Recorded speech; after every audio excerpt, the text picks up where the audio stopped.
Supreme court খালি প্যানেলটাকে একটা protection দিয়েছে, ডিভিশন বেঞ্চের ভার্ডিক্টটাকে নাল অ্যান্ড ভয়েড করেনি। এই ডেটাগুলো 240-এ দিয়েছিল, কিন্তু 241 এসএসসি আবার বলছে যে আমরা কিন্তু এখনো শিওর না যে আরো কতগুলো ম্যানিপুলেশন আছে। এই বন্ধুরা সবাইকে আবার স্বাগত আমার ইউটিউব চ্যানেল লিটারারি মিসেলেনিয়াতে।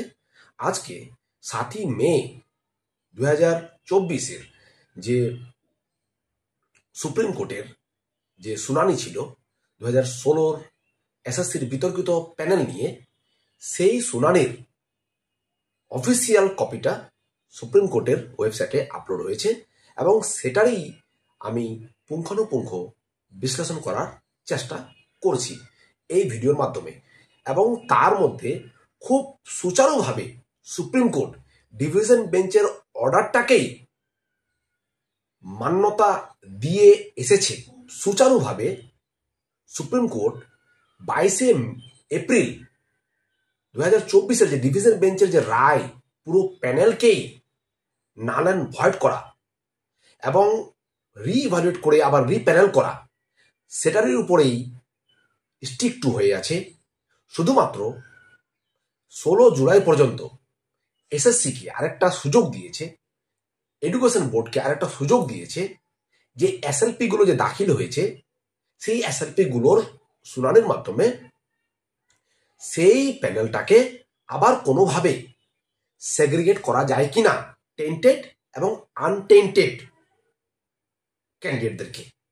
এবং এটাই সম্ভবত একটা লাস্ট সুযোগ দিয়েছে, কেননা সুপ্রিম কোর্ট বারবার বলছে এটা কথা যে 25,000 মোরলেস 25,000 ভ্যাকেন্সিকে একসঙ্গে নাল অ্যান্ড ভয়েড করা দেওয়াটা একটা বিশাল ম্যাগনিটিউড এবং একটা বিশাল ইম্প্যাক্ট পড়বে।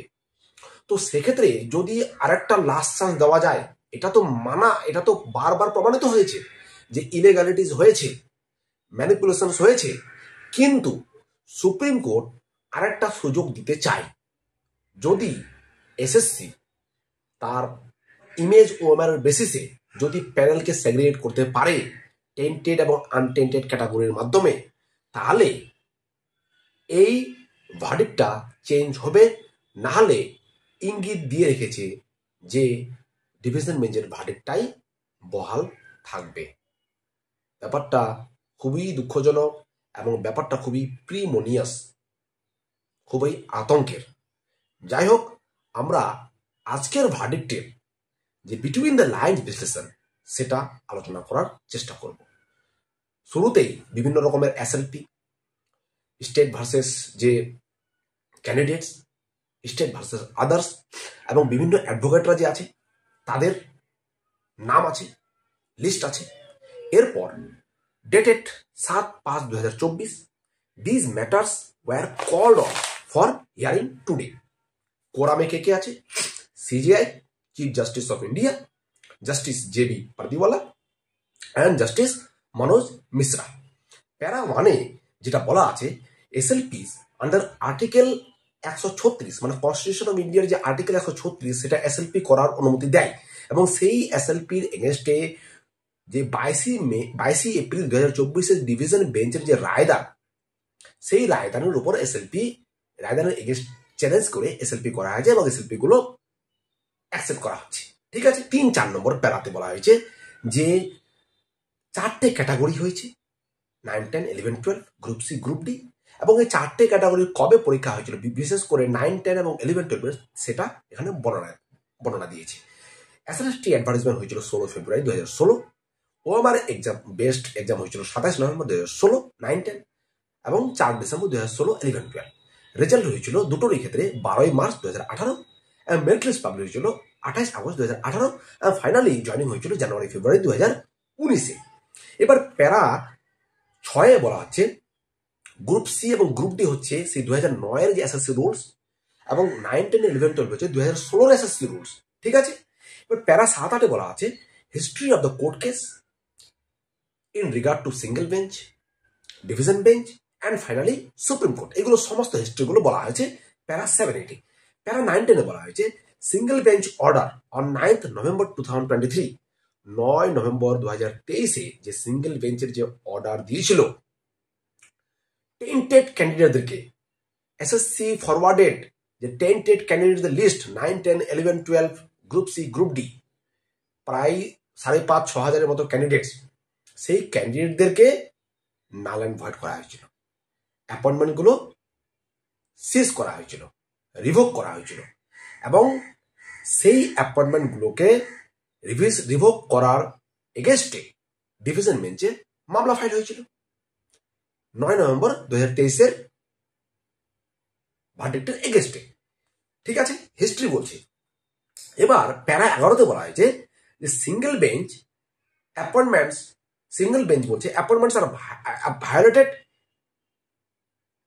In respect to article 14 and article 19, যদিও মেইন ভার্ডিক্ট আর্টিকেল 16 বলা হয়েছিল, এখানে আর্টিকেল 19 বলা হয়েছে, স্পিচ অফ ফ্রিডম, যাই হোক, of constitution of India. Therefore such appointments are null and void. 25,000 appointment stated to be set aside, সেগুলোকে সেট অ্যাসাইড করে রাখা হচ্ছে, মানে ক্যান্সেল করে রাখা হচ্ছে। ঠিক আছে, এটাই বলা হয়েছিল। ক্লিয়ার? এবার প্যারা 12তে এখানে বলা হয়েছে direction two CBI to investigate the matter within 2 months, এবং ইন দ্য মিন টাইম এই 2 মাসের মধ্যে appointments goat protected for a period of 6 months। 2 মাসের মধ্যে সিবিআইকে ইনভেস্টিগেট করতে হবে এবং 6 মাসের জন্য অ্যাপয়েন্টমেন্টগুলোকে প্রোটেক্ট করা হলো।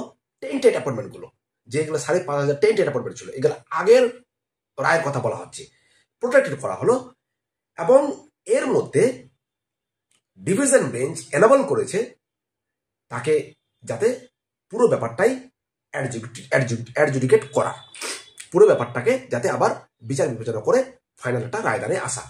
এই ব্যাপারটাই 22 এপ্রিল 2024 ফাইনাল রায়দান হয়েছিল। প্যারা 13তে বলা হয়েছে both in division bench and supreme court the admissibility of the image OMR received by CBI is in questions. খুব ইম্পর্ট্যান্ট একটা পয়েন্ট। বোথ ডিভিশন বেঞ্চেও এবং সুপ্রিম কোর্টেও ইমেজ ওএমআর গুলো যে সিবিআই দ্বারা হাতে এসেছিল, সেই ইমেজ স্ক্যান ওএমআর গুলো ভ্যালিডিটির উপর কোশ্চেন মার্ক দেওয়া হচ্ছে। কিন্তু considering the grave matter, the supreme court again return the case back to the division bench. কিন্তু এই গ্রেভ ম্যাটারটাকে কনসিডার করে সুপ্রিম কোর্ট যে 6 মাসের যে সময় দেওয়া হয়েছিল ডিভিশন বেঞ্চকে পুরো ব্যাপারটা দেখাশোনা করার জন্য, সেই ব্যাপারটা 6 মাসের মধ্যে আবার যাতে এই কেসটাকে ডিভিশন বেঞ্চ দেখে এবং ফাইনাল রায়দান দেয়। কতটা যুক্তিযুক্ত ওএমআর ইমেজগুলো এবং এসএসসির ভূমিকা কি, এডুকেশন ডিপার্টমেন্টের ভূমিকা কি, ক্যাবিনেটের ভূমিকা কি, এগুলো সমস্ত ব্যাপারগুলো দেখভালের দায়িত্বে দিয়েছিল, বিচার বিবেচনা করার দায়িত্ব দিয়েছিল সিবিআইকে এবং ডিভিশন বেঞ্চকে, কে সুপ্রিম কোর্ট, এবং সেটা টেন্টেড ক্যান্ডিডেটগুলোকে প্রোটেক্ট দেওয়া হয়েছিল। ক্লিয়ার এ পর্যন্ত?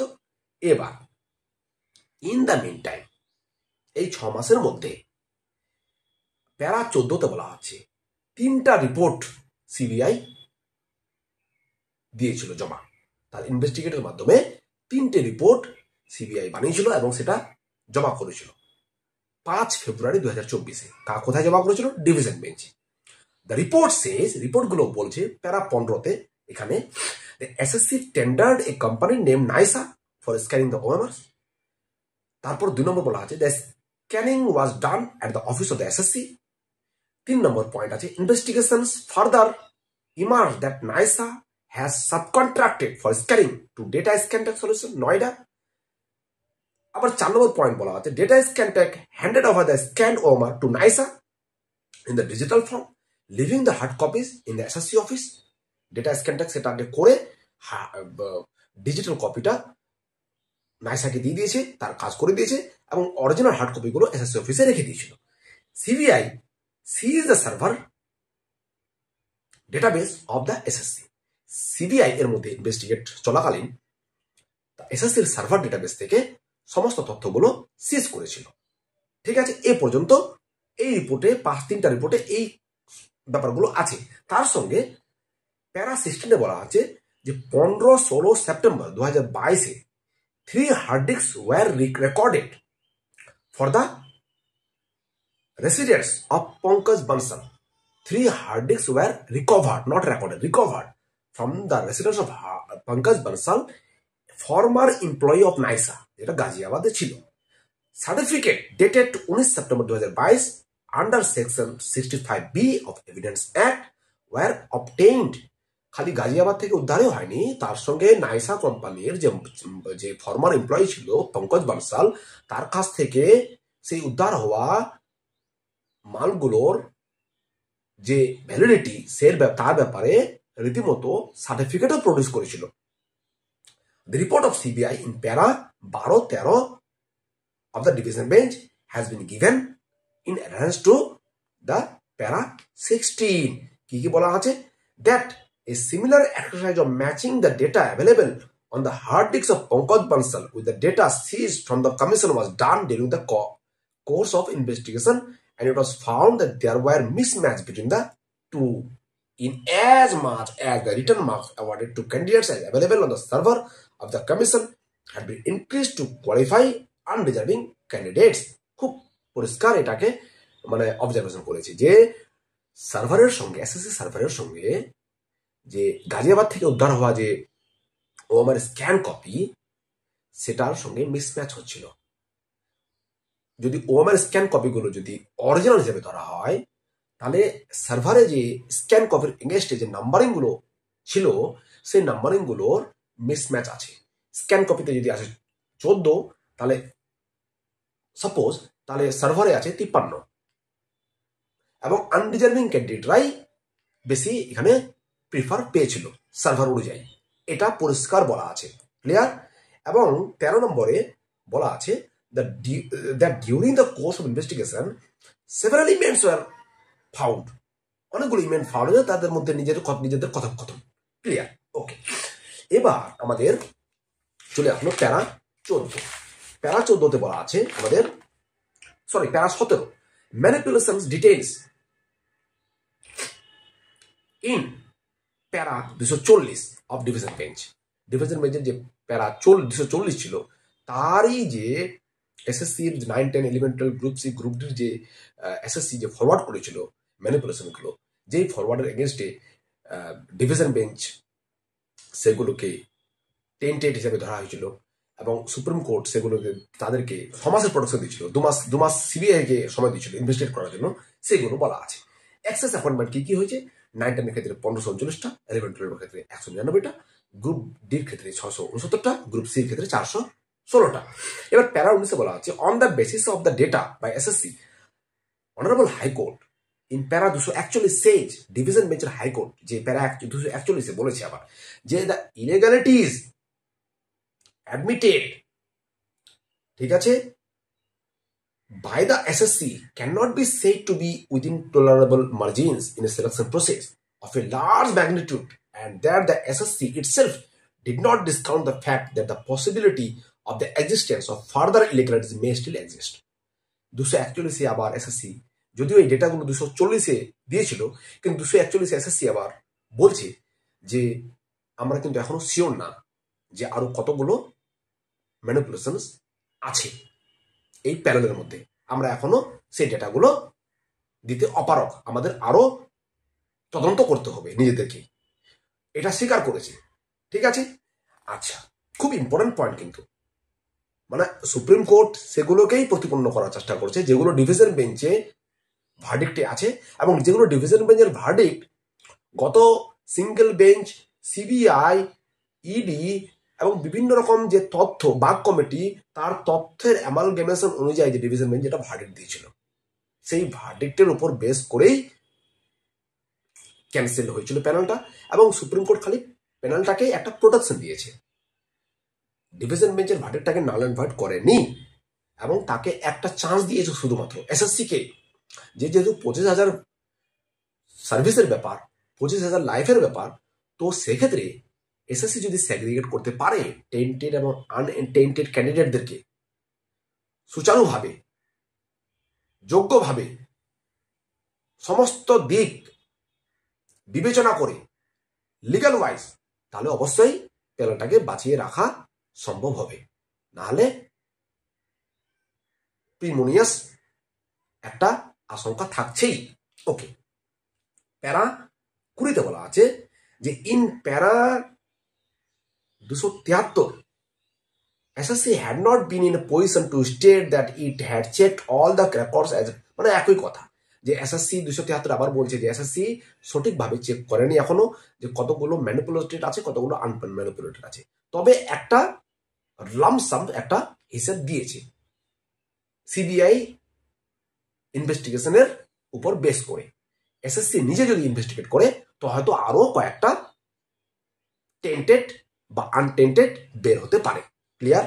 ওকে, এবার প্যারা 21 বলছে যে on 19 May 2022 the government of West Bengal of School Education Department issued an order creating 6,861টা supernumerary posts for absorbing the waitlisted candidates which was subject to the outcome of the pending litigations before the SC, এবং সেটা applicable হয়নি।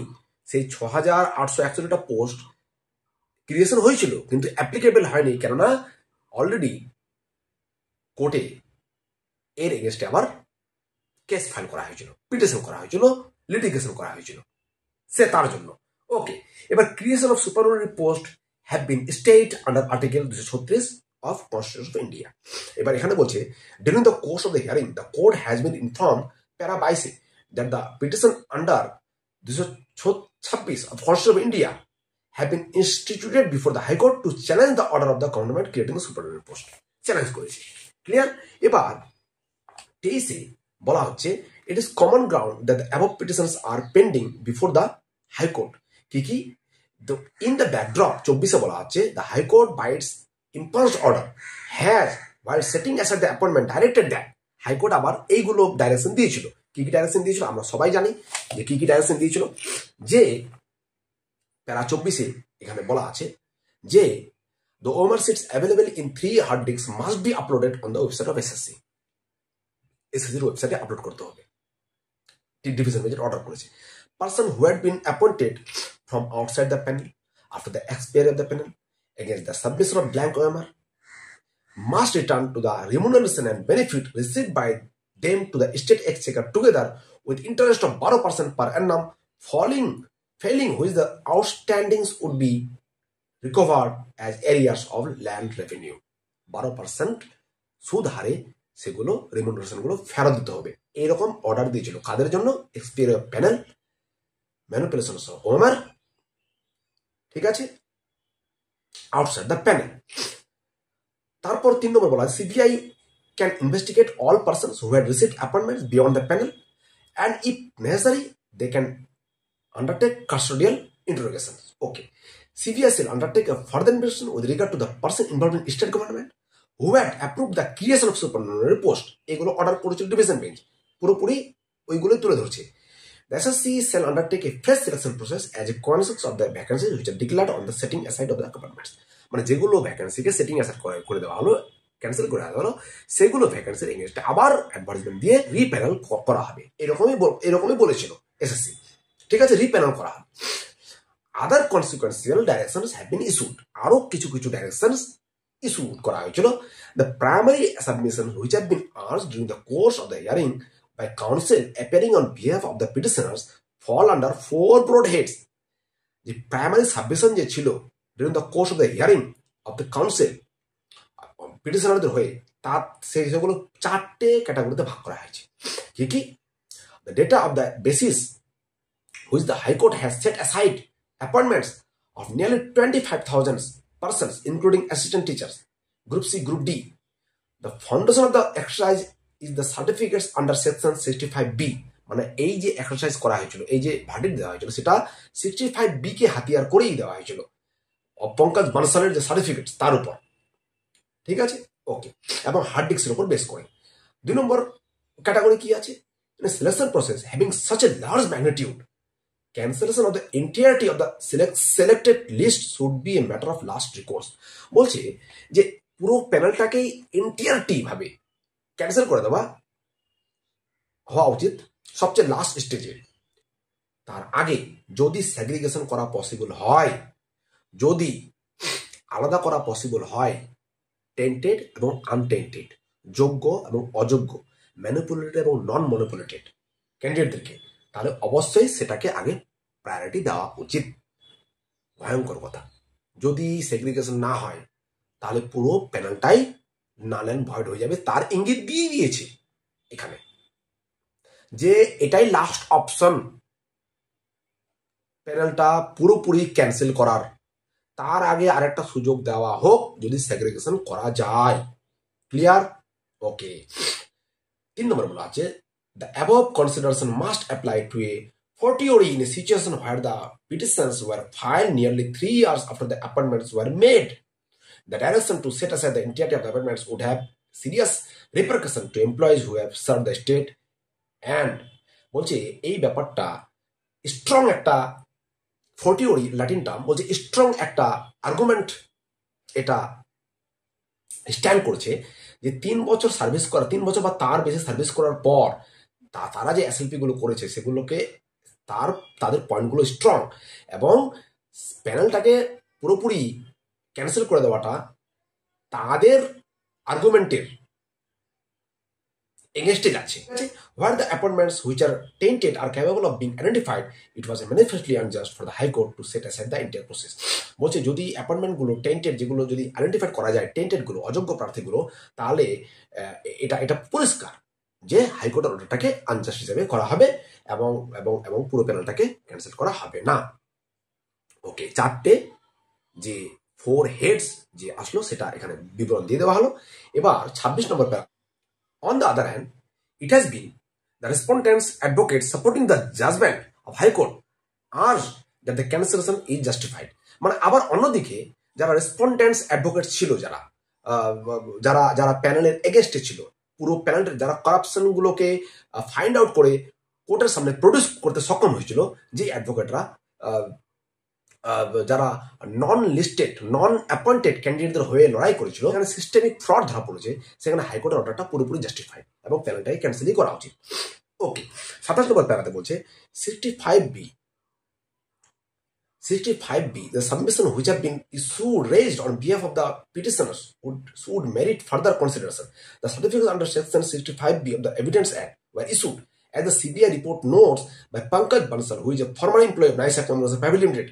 The legitimacy of the certificate which have been obtained from the above individual would prima facie go to the root of the data which form the basis of the judgment of the High Court to set aside the entire. 65B আমি শুরু থেকেই বলে আসছি এই কথাটা।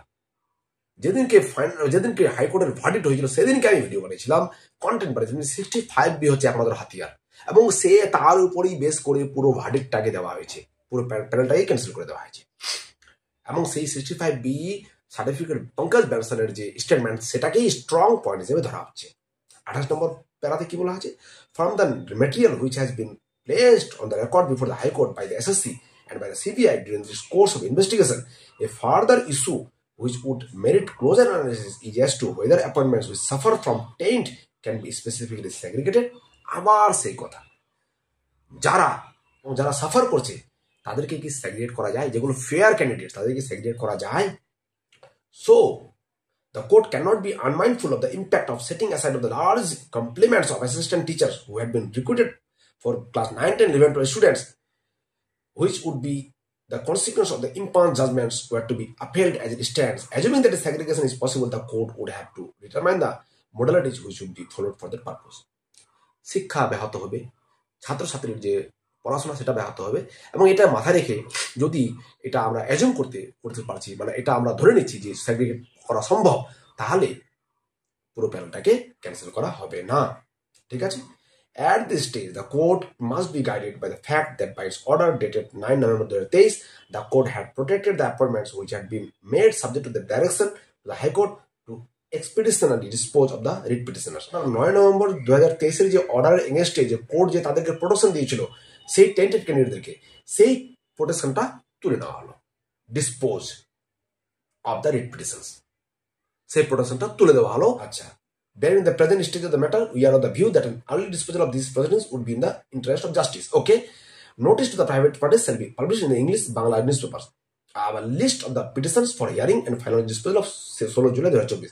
In the meantime, the air interim protection which was granted by this court by the order 9 November 2023 ও বললাম 9 November 2023 যে single বেঞ্চের যে রায়দান ছিল টেন্টেড ক্যান্ডিডেটদেরকে নালান ভয়েড করা এবং সেই টেন্টেড ক্যান্ডিডেটদেরকে সুপ্রিম কোর্ট যে 6 মাসের প্রোটেকশন দিয়েছিল সেটাকে ডিসপোজ অফ করা হচ্ছে এবং তাদের যদি any person who is found to have been appointed illegally and is continued as a consequence of the present order shall undertake এবং যদি কেউ ইলিগ্যালিটি প্রমাণিত হয় এবং প্রেজেন্ট অর্ডারের কনসিকুয়েন্সে তাহলে তাদেরকে একটা আন্ডারটেক দিতে হবে two refund the entire amount of the salary পুরো স্যালারিটা ফেরত দেওয়ার কোথা থেকে হুইচ মে বি পেইড যেগুলো দেওয়া হবে বা দেওয়া হয়েছে between the date of his order এই অর্ডারের ডেট থেকে final judgement of this court final judgement court থেকে মানে 7ই মের অর্ডার থেকে কোর্টের যে 16 জুলাইয়ের যে ফাইনাল জাজমেন্ট বা 16 জুলাইয়ের পরেও যদি প্রসিডিং হয় ফাইনাল জাজমেন্ট এর মধ্যে যারা টেন্টেড ক্যান্ডিডেট তাদের প্রোটেকশন তুলে নেওয়া হলো এবং তারা এই সময়ের যা বেতন পাবে হাইকোর্ট কেস চলাকালীন তারা তাদের স্যালারিটা ফেরত দিতে বাধ্য এই ব্যাপারে একটা মুচলেখা দিবে ক্লিয়ার তারাই দিবে this could cover illustratively the 4 categories মানে 4টে ক্যাটাগরির ক্ষেত্রেও প্রযোজ্য হচ্ছে 244 নম্বর যে প্যারা আছে তার এগেইনস্টে the investigation by the CBI which has been covered in CBI investigate করে দিতে পারবে সুপারনুমেরারি পোস্টের ব্যাপারে ডাইরেকশন যে 7 নম্বর দিয়েছিল কিন্তু কোনো স্টেপ নিতে পারবে না অ্যাজ বাই ইম্পাল order directed to CBI to investigate the matter আচ্ছা সুপারনুমেরারি পোস্টের এগেইনস্টে হাইকোর্ট তার চালিয়ে যেতে পারবে স্টেট গভর্নমেন্টের এগেইনস্টে this court by its previous order directed that no precipitate action would be taken in pursuit of the direction contained in clause 8 মানে কোনো প্রেসিপিটেট কোনো অর্ডার নিতে পারবে না ঠিক আছে বা কোনো অ্যাকশন নিতে পারবে না CBI will undertake further investigation with regard to the person involved যেগুলো বলা হয়েছে ঠিক আছে কারা কারা ইনভলভ হয়ে সুপারনুমেরারি পোস্ট ক্রিয়েট করার এবং প্রয়োজন পড়লে কাস্টোডি নিতে পারবে কিন্তু এই কাস্টোডিয়ান ব্যাপারটা সুপ্রিম কোর্ট স্টে দিয়ে দিল এটা পুরোপুরি কমপ্লিট ঠিক আছে আচ্ছা subject to the above stipulations the judgment of the high court dated 22 April 2024 shall remain stayed till the disposal of the present proceedings division বেঞ্চের যে 22 এপ্রিলের যে ভার্ডিক্ট ছিল 282 পেজের 370 ধারার সেটার উপর সাময়িকভাবে স্টে লাগানো হলো এবং প্রসিডিংটা চলাকালীন যদি কোনো ব্যাপার উঠে আসে তাহলে আবার 16 জুলাইয়ের ফার্দার হিয়ারিংয়ে সেই ব্যাপারগুলো উঠবে এবং হাইকোর্টের এই ভার্ডিক্টটাকে আবার বিচার বিবেচনা করা হবে যদি এর মধ্যে এই ম্যাটারগুলো এসএসসি বোর্ড এবং বিভিন্ন যে পার্টি স্টেক হোল্ডার তারা যদি ব্যাপারগুলো ঠিকমতো না দেখে ঠিক আছে এই হচ্ছে আজকের মানে 7ই মে রায়ের পুঙ্খানুপুঙ্খ বিশ্লেষণ আশা করি আপনারা বুঝতে পেরেছেন চ্যানেলটির সঙ্গে থাকুন ধন্যবাদ